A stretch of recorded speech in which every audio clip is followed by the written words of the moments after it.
사도신경으로 우리의 신앙을 살아계신 하나님 아버지께 고백드리겠습니다. 전능하사 천지를 만드신 하나님 아버지를 내가 믿사오며 그 외아들 우리 주 예수 그리스도를 믿사오니 이는 성령으로 잉태하사 동정녀 마리아에게 나시고 본디오 빌라도에게 고난을 받으사 십자가에 못 박혀 죽으시고 장사한 지 사흘 만에 죽은 자 가운데서 다시 살아나시며 하늘에 오르사 전능하신 하나님 우편에 앉아 계시다가 저리로서 산자와 죽은 자를 심판하러 오시리라. 성령을 믿사오며 거룩한 공회와 성도가 서로 교통하는 것과 죄를 사하여 주시는 것과 몸이 다시 사는 것과 영원히 사는 것을 믿사옵나이다. 아멘. 찬송가 375장 하나님께 찬양 드리시겠습니다.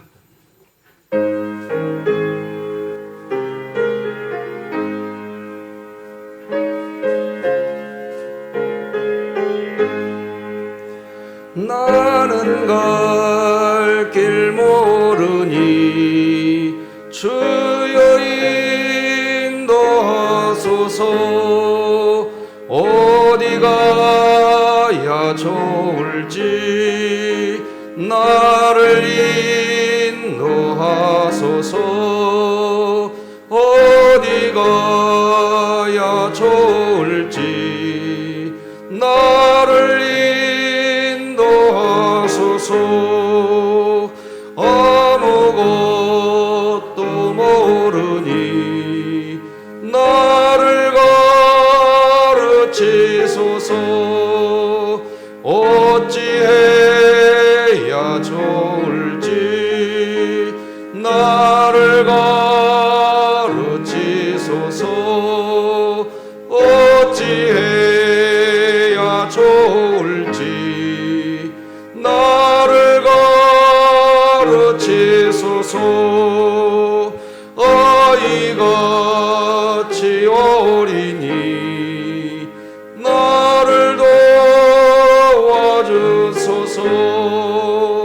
힘도 없고 약하나 나를 도와주소서. 힘도 없고 약하니 나를 도와주소서. 마음 심히 슬프니 나를 위로하소서. 의지 없이 다니니 나를 위로하소서. 의지 없이 다니니 나를 위로하소서. 아멘. 진흥교회 주간기도표 8월 7일 월요일 기도 제목 같이 기도드리십시다. 교회를 위해 기도드립니다. 진흥교회 성도가 건물이 교회가 아니라 내가 교회이고 우리가 교회임을 기억하며 늘 개인의 믿음 성장과 공동체가 한마음으로 교회의 부흥을 이루게 하시고 2023년 복음을 전수하는 가정을 세우는 교회가 되며 진흥교회 구역 모임이 천국이 되게 하소서. 이웃을 위해 기도드립니다. 진흥교회가 순수한 복음으로 무장되어 하나님의 사랑이 흘러 넘치게 하시고 지역사회에 그 사랑을 전하는 것이 삶의 일부분이 되게 하소서. 북한을 위해 기도드립니다. 북한 경제가 속히 회복되어 의식주 문제로 더 이상 북한 주민들이 고통당하지 않게 하시고 진흥교회가 입양하여 섬기기 원하는 평안남도 강동군에 하나님의 은혜가 임하게 하소서. 자녀를 위해 기도드립니다. 진흥교회 자녀들이 먼저 하나님을 깊이 만남으로 하나님이 주신 사랑과 섬김의 삶을 이웃들에게 실천하며 사는 자녀들이 되게 하시고 각자의 삶 가운데 하나님 나라를 누리며 살게 하소서. 국가와 열방을 위해 기도드립니다. 교과서 진화론 개정 추진회가 출판한 생명과학 교과서를 통해 학교에서 교육받는 자녀들이 잘못된 진화론의 허구성을 버리고 성경적 가치관을 가지고 살아가게 하소서. 선교와 전도를 위해 기도드립니다. 황보연 선교사가 진행하는 목회자 훈련 사역에 함께하여 주시고 복음을 향한 열정과 성도를 말씀으로 세워가는 일에 전념하며 수많은 영혼들이 주께 돌아오는 역사가 일어나게 하소서. 이 모든 것 주 예수 그리스도의 이름으로 기도드립니다. 아멘. 오늘 함께 나눌 하나님 말씀은 구약성경 예레미야 16장 말씀 되겠습니다. 예레미야 16장 1절에서 13절까지 말씀 저와 여러분이 한 절씩 교독하시겠습니다. 예레미야 16장 1절에서 13절까지 말씀 되겠습니다. 하나님의 말씀입니다. 여호와의 말씀이 또 내게 임하여 이르시되 너는 이 땅에서 아내를 맞이하지 말며 자녀를 두지 말지니라. 이곳에서 낳은 자녀와 이 땅에서 그들을 해산한 어머니와 그들을 낳은 아버지에 대하여 여호와께서 이와 같이 말씀하시오니 그들은 독한 병으로 죽어도 아무도 슬퍼하지 않을 것이며 묻어주지 않아 지면의 분토와 같을 것이며 칼과 기근이 망하고 그 시체는 공중의 새와 땅의 짐승의 밥이 되리라. 여호와께서 이와 같이 말씀하시되 초상집에 들어가지 말라. 가서 통곡하지 말며 그들을 위하여 애곡하지 말라. 내가 이 백성에게서 나의 평강을 빼앗으며 인자와 사랑을 제함이라. 여호와의 말씀이니라.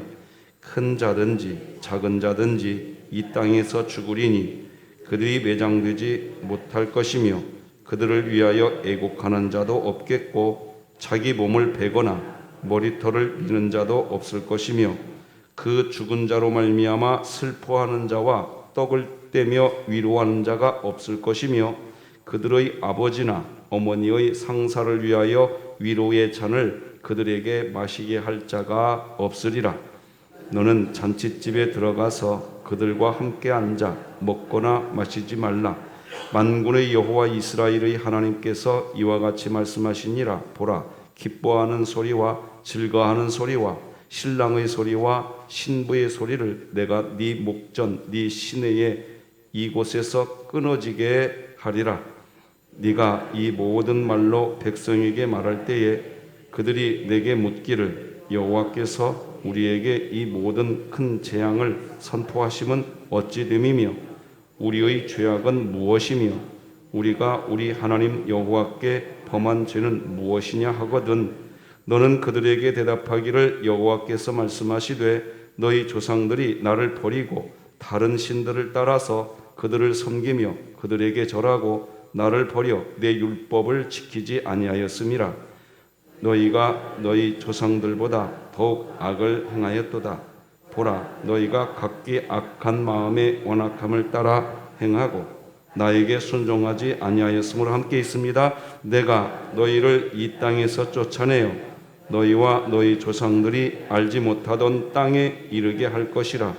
너희가 거기서 주야로 다른 신들을 섬기리니 이는 내가 너희에게 은혜를 베풀지 아니함이라 하셨다 하라. 아멘. 자, 이번 주에 우리 청소년부 수련회 기억하고 계실 거라 믿습니다.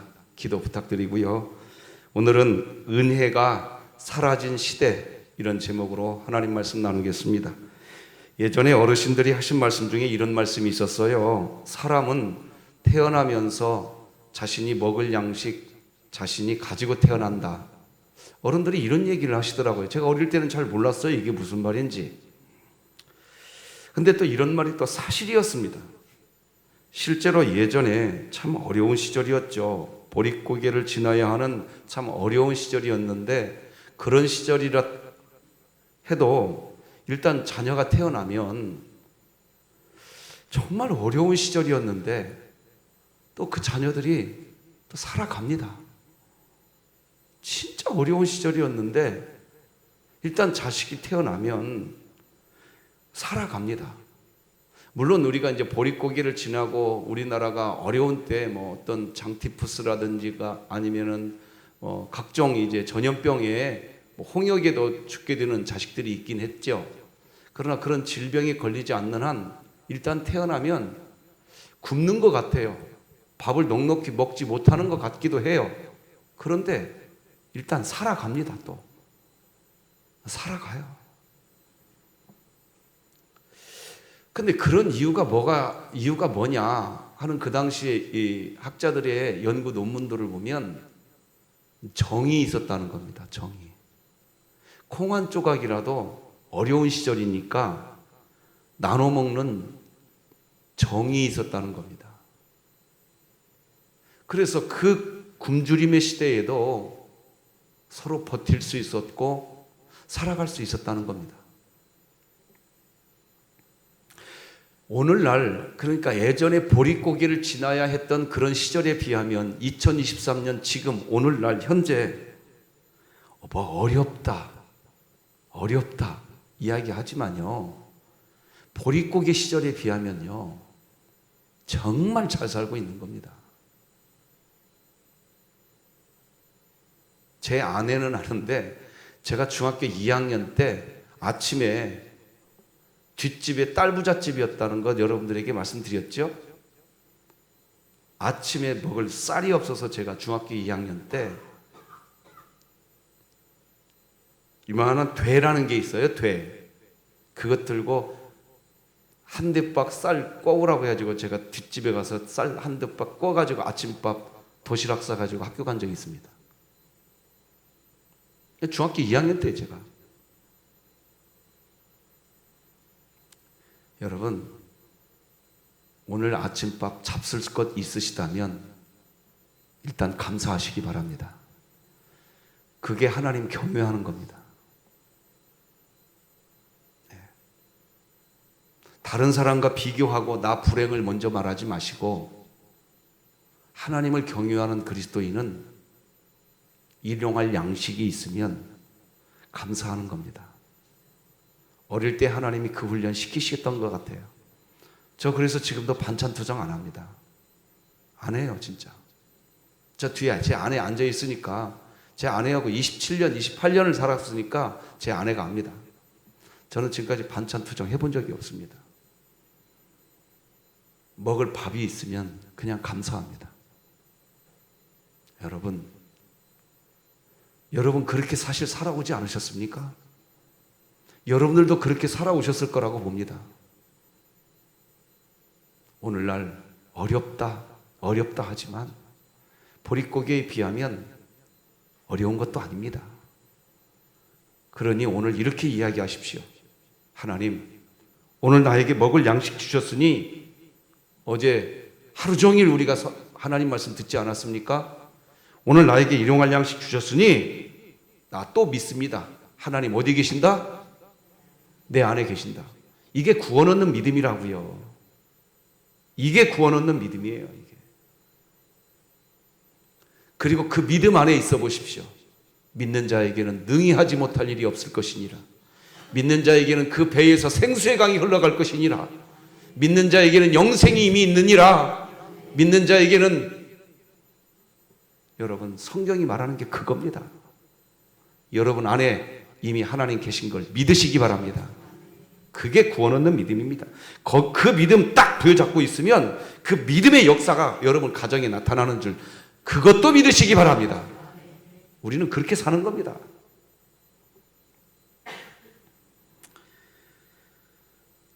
정이 있었어요. 보릿고개 시절에는 정이 있었다는 얘기는 은혜가 있었다는 얘기입니다. 은혜가 있으면 삽니다. 서로 대가 없이 주는 은혜. 콩 한 조각 내가 먹을 수 있는 건데 상대방에게 대가 없이 주는 은혜. 어제도 주일 점심밥 맛있게들 드셨죠? 어제 들깻잎 맛있게들 드셨어요? 그 들깻잎이 어디서 온 건 줄 아세요?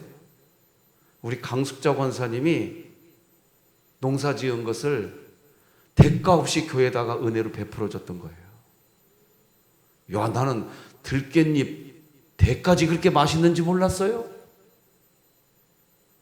은혜 베풀면 배불러집니다. 은혜 베풀면 배불러져요. 자, 그런데 오늘 본문 2절을 다 같이 화면 보고 읽어봅시다. 시작. 너는 이 땅에서 아내를 맞이하지 말며 자녀를 두지 말지니라. 이 땅에서 단서가 하나 붙는데 아내를 맞이하지 말라는 말은 뭔 말이에요? 결혼하지 말라는 얘기입니다. 자녀 낳지 말래요, 하나님이. 이거 하나님의 하나님의 원칙과 이거 완벽하게 위배되는 말입니다. 하나님의 원칙은 자녀를 낳아서 생육하고 번성하는 것이 하나님의 원칙입니다. 그런데 하나님이 그 원칙을 하나님 스스로 지금 깨는 듯한 이야기를 하고 계십니다. 왜 그럴까요? 5절 다 같이 읽으십시다. 5절 시작. 여호와께서 이와 같이 말씀하시되 초상집에 들어가지 말라. 가서 통곡하지 말며 그들을 위하여 애곡하지 말라. 내가 이 백성에게서 나의 평강을 빼앗으며 인자와 사랑을 제함이라. 여호와의 말씀이니라. 예수님이 이 세상에 오셔서 5절을 잘 보시면서 들어보세요. 5절에 보면 초상집에 가지 말래요. 예수님이 이 세상에 오셔서 무슨 말을 하셨냐면 초상집에 더 가주라고 그랬어요. 잠언서도 그런 얘기해요. 아시죠? 그런데 지금 성경과 정면으로 충돌되는 이야기를 하나님이 하십니다. 하나님 자신이 초상집에 가서 위로하는 일을 하라고 명령하신 하나님이 지금 무슨 말을 하고 계시느냐? 하나님 자신이 하셨던 그 명령과 정반대되는 초상집 가지 말라는 얘기 하세요. 아까 2절에서 읽은 것처럼 하나님은 생육하고 번성하라. 이게 하나님의 원칙이거든요. 결혼해서. 그런데 결혼도 하지 말고 자식도 낳지 말래요. 하나님이 지금 왜 이런 얘기까지 하게 됐을까요? 이유가 뭘까요? 은혜가 사라졌기 때문입니다. 자, 아까 방송실 괜찮으면 맨 앞에 2절을 다시 한번 띄워줘 보시겠어요? 제가 이 땅에서라고, 자, 여기 화면 보시면 파란색으로 처리해 드렸어요. 이 땅에서는 그거 하지 말라는. 이게 무슨 말이냐? 이 땅이 지금 이스라엘 땅인데요. 이스라엘 땅 안이 어떤 땅이 돼버렸냐? 은혜가 사라져버린 땅이 돼버렸어요. 정이 하나도 없어요. 은혜가 없어졌어요. 은혜가 없어져 버렸어요. 은혜가 없어져 버렸다고요. 이게 무슨 말인지 아십니까? 이런 겁니다. 결국 예레미야 말씀이니까 성도 여러분 또 들으십시오. 은혜의 구원을 잃어버리기 때문입니다. 은혜의 구원. 요즘 현대 23년도 올해 요즘 사회를 실력 사회라고 이야기합니다. 다른 말로 능력 사회라고 이야기합니다. 그래서 오늘날 현대 사회는 어떤 사회냐? 능력 없으면 반대로 능력 있으면 그런 사회입니다. 능력 없으면 그렇게 살아도 싸. 능력 있으니까 누리는 거야. 오늘날 이게요, 완벽하게 능력 사회가 되었어요. 은혜가 없습니다. 이스라엘, 지금 오늘 본문의 이스라엘 이 형편은 이보다 훨씬 더 심했습니다. 하나님이 우리를 구원해 주시고 하나님의 그 놀라운 사랑을 체험하는 것은 은혜로 체험하는 줄 믿으시기 바랍니다. 나의 능력으로 체험하는 거 아니에요. 그런데 이스라엘 사회가, 이스라엘 땅이 어떻게 됐느냐? 능력 사회가 되어버렸어요. 능력 사회가.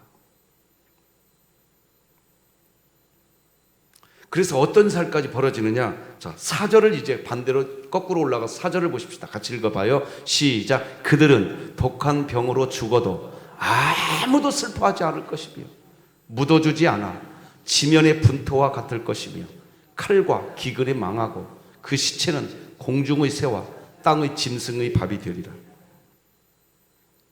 은혜가 사라져버리면 누가 죽어도요, 아무도 슬퍼하지 않습니다. 아무도 슬퍼하지 않아요.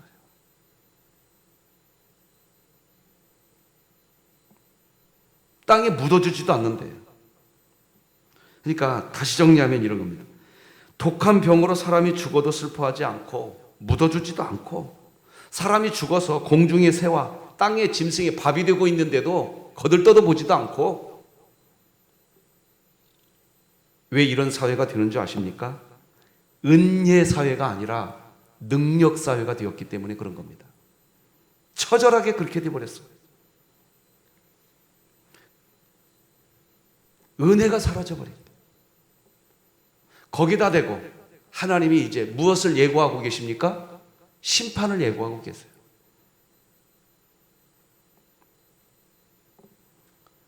은혜가 없는 세상이 되어버리니 은혜 없는 그 상황이 세상을 지배하고 있으니 아픔만 있는 겁니다. 자, 그렇다면 지금 하나님이 왜 이렇게까지 이야기하실까요? 한번 생각해 봐야 되는데 결국 이겁니다. 하나님이 은혜를 베풀어 주었지만 이스라엘이 은혜를 발로 뻥 차버리고 이스라엘 나라를 어떤 나라로 만들었느냐? 실력사회, 능력사회로 만들어버린 겁니다. 능력 없으면 그 꼴 당해도 돼. 무슨 말하고 있어? 능력도 없는 게. 이게 오늘날 우리가 살고 있는 시대도 지금 이게 완벽하게 지금 구현되고 있는 중에 있습니다. 교회에서도 그런 것 같아요. 교회에서조차도 능력이 없으면 우리 교회는 이거 막아내십시다. 지키십시다. 할렐루야. 교회는 오직 은혜가 지배했으면 좋겠습니다.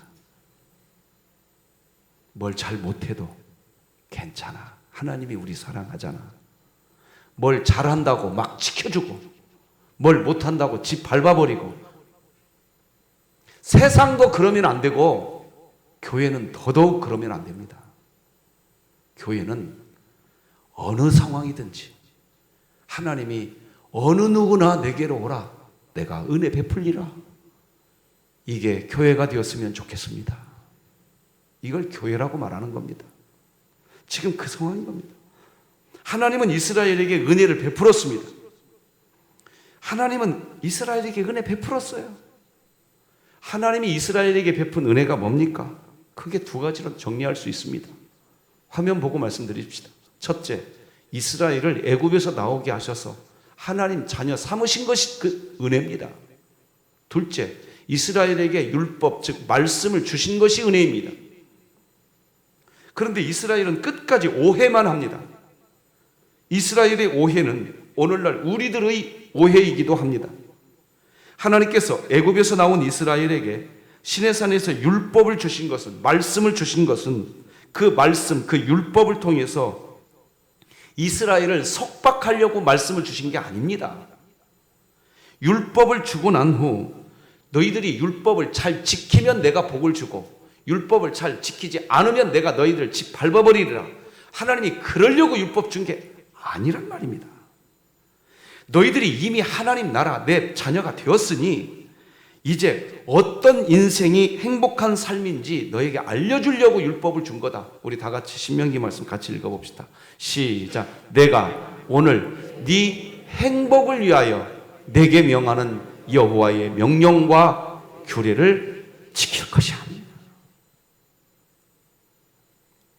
네 행복을 위하여 여호와의 명령과 규례를 지키라고 말씀하신 겁니다. 애굽에서 노예로 사는 동안 이스라엘 백성은 전혀 몰랐습니다. 어떻게 살아가는 삶이 행복한 삶인지 전혀 몰랐습니다. 애굽에서 사는 동안 이스라엘은 노예의 신분이었기 때문에 이스라엘이 아는 애굽에서의 행복은 뭐냐? 그저 주인이 시키는 그 일을 잘 해야 주인이 먹을 양식을 줬거든요.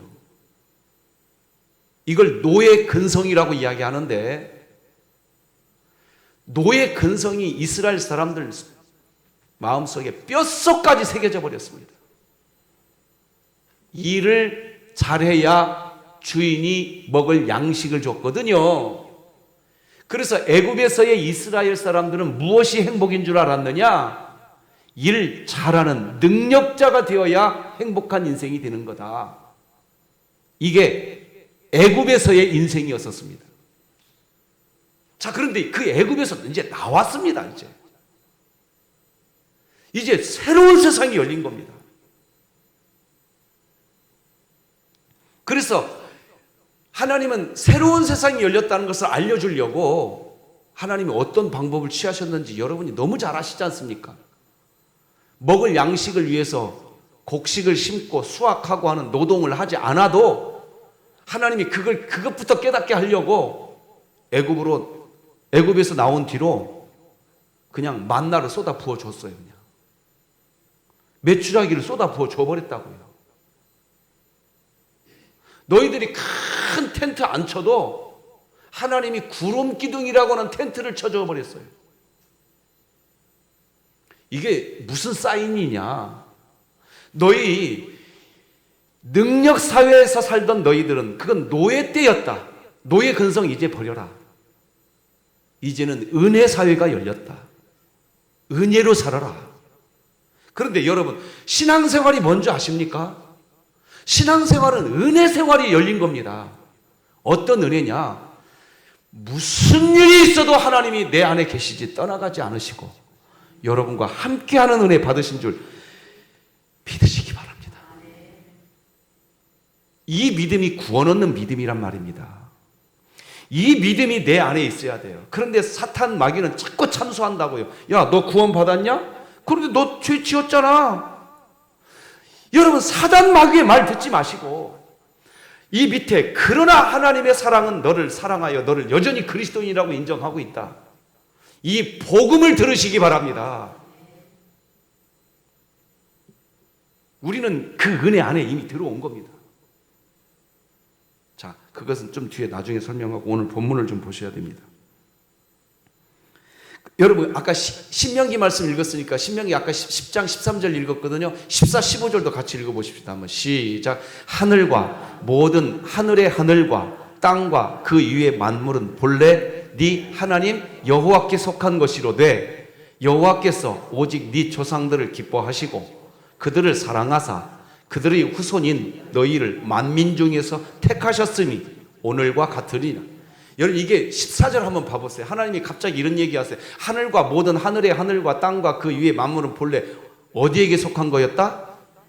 원래 하나님 거였다는 거예요. 이게 왜 하나님이 이런 얘기하느냐? 이스라엘이 어디에 있었어요? 광야로 나오기 전에 애굽에 있었어요. 그때 이스라엘 백성들은 하늘도 애굽 건 줄 알았어요. 하늘이 누구 거? 애굽 거, 애굽 나라 거. 어디에 있을 때? 이스라엘이 애굽에 있을 때에는 철저하게 하늘도 애굽 나라 바로의 것이었고 땅도 애굽 나라 바로의 것이었다. 이스라엘은 그렇게 알고 있었어요. 그래서 철저하게 일 잘해야 양식을 얻어먹을 수 있는 은혜를 누린다. 행위구원, 애굽에서 이 행위구원이 몸에 찌들을 대로 찌들어 버렸어요. 그래서 하나님이 이제 광야로 빼내놓고 새로운 세상이 열렸다. 이제 너희들이 이제부터 은혜로 산다. 여러분, 오늘 하나님이 여러분에게 은혜 베푸실 줄 오늘 믿으시고 아멘 하십시오.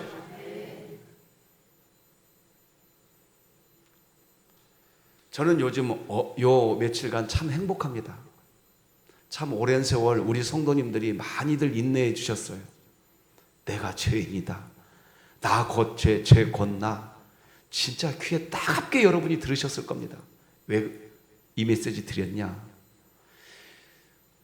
아, 존재적으로 내가 죄인이구나. 이걸 아는 사람이 은혜를 알게 되는 겁니다. 우리 교회는 이제 제가 여러분들에게 다 말씀드리지 않지만 오늘도 사실은 제가 수원 기도 호스피스 지금 아침 경건에 인도하러 새벽 예배 끝나면 가야 돼요. 여러분들에게 제가 다 말씀드리지 않았지만 외부에 나가서요, 제가 설교할 이유들이 많습니다. 요즘에 가서 우리 교회에서 전한 메시지를 전하면 어떤 때는 진짜로 벽 보고 이야기한 것 같아요. 우리 교회 성도님들은 빨아들이거든요. 정말 나 미안한 얘기지만 어떤 때는 성경 본문 그대로 설교를 못 하겠어요. 내 다른 교회를 무시하는 게 아니에요. 진짜 안타까워서 하는 소리예요. 우리 교회는 빨아들입니다. 지금. 자, 보세요. 우리 교회 이제 내 안에 하나님 계신다, 이게 그냥 다 아멘이 되기 시작합니다. 이게 구원 얻는 믿음이라고요. 우리 교회가 이제 지난 어제부터 성화에 대한 메시지를 드리기 시작했는데요, 하나하나 말씀을 이제 쪽쪽 여러분들이 빨아들이게 될 겁니다. 그렇게 되실 거예요. 나는 요즘에 그래서 행복해요. 하나님이 우리 교회 귀하게 쓰실 줄로 믿습니다. 난 믿어요. 하나님이 하실 겁니다. 자, 어쨌든 그 얘기는 거두절미하고, 자, 한번 자막을 하나 띄워드려 볼 테니까 여러분, 말씀 그 자체가 은혜다. 아멘이죠? 그런데 오늘날 좀 어그러진 부분이 있습니다. 말씀을 듣고 내 마음에 감동이 있어야 은혜다. 이런 식으로 하나님을 믿는 분들이 없기를 바랍니다. 여러분, 이거 매우 중요한 메시지입니다. 다시 한번 선포해 드립니다. 말씀 그 자체가 은혜인 겁니다. 그런데 오늘날 그 말씀 가지고 나 감동시켜 봐. 그러면 나 은혜 받았다고 할게. 여러분, 이게 지금 무슨 차이인 줄 아십니까? 이게 무슨 차이인 줄 아세요? 하나님의 말씀을 내 입맛대로 평가하겠다는 겁니다. 이게 중병입니다, 지금. 중병이에요, 이게. 하나님이 율법, 즉 말씀을 주신 것은 그 자체가 은혜였었습니다. 새벽 성도 여러분들이요, 믿으시기 바랍니다. 그런데 어디 그 말씀으로 나 감동시켜 봐. 그러면 나 그때 은혜 받았다고 할게.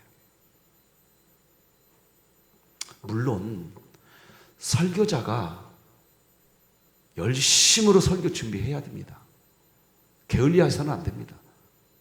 어떤 것보다 중요한 게 설교자, 목사가 해야 할 일은 강단의 설교입니다. 저는 그렇게 생각합니다. 그러나 우리 교회는 이렇게 신앙생활 합시다. 여러분도 우리 교회 담임 목사님이 말씀 연구할 수 있는 시간을 좀 주십시오. 그리고 여러분도 말씀을 받으실 때 하나님 말씀 그 자체가 은혜라고 이야기하십시오. 우리 그렇게 신앙생활 합시다. 할렐루야. 왜? 말씀 그 자체가 은혜거든요.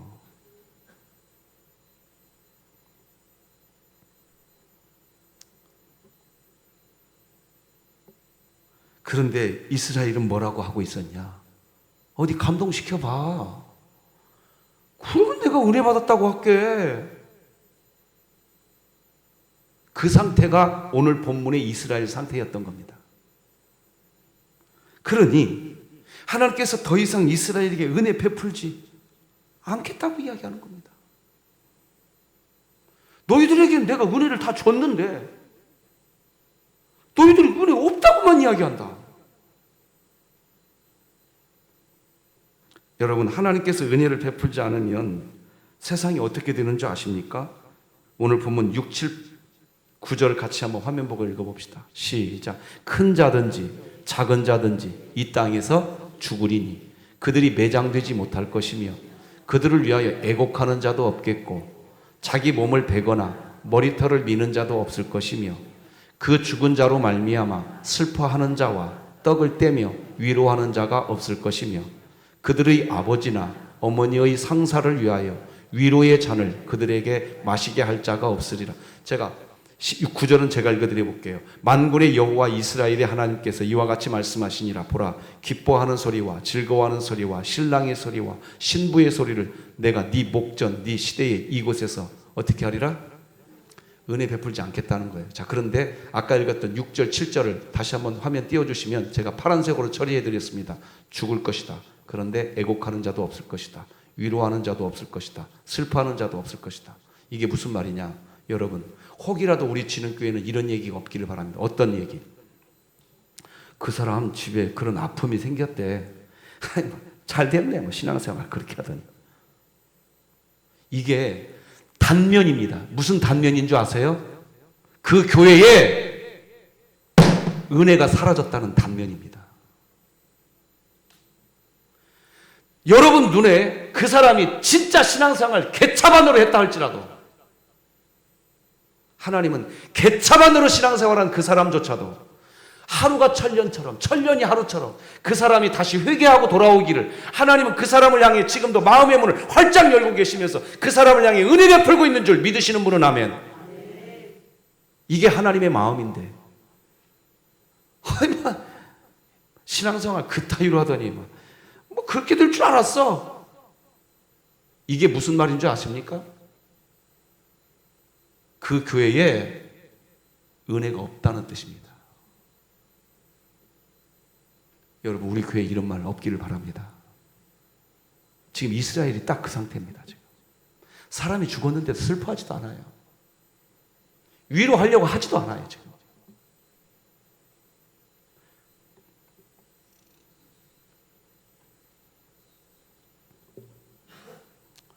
여러분, 지난 수요일 날 제가 교만은 패망의 선봉이라는 메시지 드렸죠? 기억나십니까? 교만이 패망의 선봉이라는 것이 뭔지 아세요? 이렇게 설명드리면 여러분이 이해되실 겁니다. 나 요즘에 기도문이 안 열리네. 기도문 안 열리면 영혼이 어떻게 될까요? 갈급해집니다. 패망한 상태가 됩니다. 이 영혼이. 근데 기도문이 왜 안 열리는 줄 아세요? 다 따라서 하십시다. 교만은 패망의 선봉이다. 죄송하지만 여러분 귀담아 들으십시오. 기도문 왜 안 열리는 줄 아세요? 내 마음 맨 앞에 교만이 있는 겁니다. 하나님 말씀 들어도 은혜가 안 된대요. 왜 은혜가 안 되는 줄 아세요? 교만은 패망의 무엇이다? 선봉이 무슨 말인지 아세요? 맨 앞에 교만이 있기 때문이라는 겁니다. 교만이라는 것이 내 안에 맨 앞자리에 자리 잡으면 어떤 일이 벌어지는지 아세요? 기도문 안 열립니다. 교만은 패망의 선봉이라는 게 그겁니다. 그거예요. 어려운 게 아닙니다. 여러분, 오늘 기도의 자리에 왔다면 그냥 감사하시기 바랍니다. 그냥 감사하세요. 이스라엘의 상태가 지금 어떤 상태인지 오늘 진단했습니다. 이 상태가 우리 교회에서는 막아낼 수 있었으면 좋겠습니다. 왜? 기도하는 여러분 계시니까. 그런데 그보다 한 단계 더 앞서서 여러분이 기도해서가 아니라 여러분 안에서 기도하게 하시는 하나님의 은혜인 줄 믿으시기 바랍니다. 그러니 오늘 기도해 놓고 내가 기도했어라고 하지 마시고 오늘 주님이 나에게 기도하게 하셨어. 나부터 그 은혜 받았어. 그래야 다른 사람에게, 기도 못하는 다른 사람에게 은혜 베풀 수 있는 겁니다. 은혜 교회가 되었으면 좋겠습니다. 기도하십시다. 하나님 아버지 감사합니다. 오늘도 우리를 잠에서 깨워주시고 하나님이 기도할 수 있도록 예배드릴 수 있도록 역사하시고 계시는 줄 믿습니다. 그 은혜 안에 우리가 있음이 감사가 되게 하여 주시옵소서. 찬송이 되게 하여 주시옵소서. 하나님 감사합니다. 이번 주 청소년부 수련회가 은혜 복음의 역사가 일어날 줄 믿습니다. 우리 원로 목사님, 우리 교회가 함께하는 선교사님들, 미자립교회, 평약한 우리 성도들, 우리 대한민국, 저 북녘 땅 다 아버지 하나님께 올려드립니다. 무더위가 계속되는 오늘 우리 교우들을 우리 하나님 여전히 함께하고 계실 줄 믿습니다. 동행해 주실 줄로 믿습니다. 우리 성도들의 삶 가운데 역사하실 하나님을 찬송하며 예수님의 이름으로 기도드립니다. 아멘. 하늘에 계신 우리 아버지여, 이름이 거룩히 여김을 받으시오며 나라가 임하시오며 뜻이 하늘에서 이루어진 것 같이 땅에서도 이루어지이다. 오늘 우리에게 일용할 양식을 주시옵고 우리가 우리에게 죄 지은 자를 사하여 준 것 같이 우리 죄를 사하여 주시옵고 우리를 시험에 들게 하지 마시옵고 다만 악에서 구하시옵소서. 나라와 권세와 영광이 아버지께 영원히 있사옵나이다. 아멘.